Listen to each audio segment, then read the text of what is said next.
Hello everyone.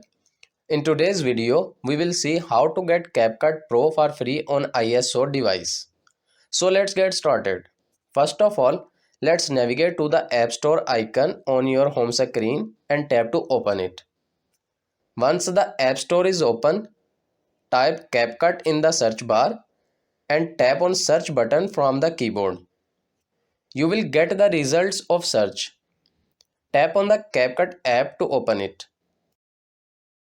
Here you will see download icon next to the Capcut app icon. Tap to start download and installation process. Please wait a moment for the installation to complete. It may take a few moments, depend on your internet connection speed.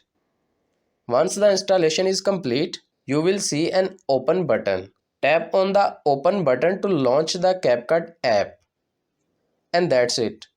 You have successfully downloaded and installed Capcut on your ISO device. Now you can explore its features and enjoy editing and creating amazing videos with this powerful app. I hope this video is helpful for you. For more information, please subscribe our YouTube channel and thank you for watching.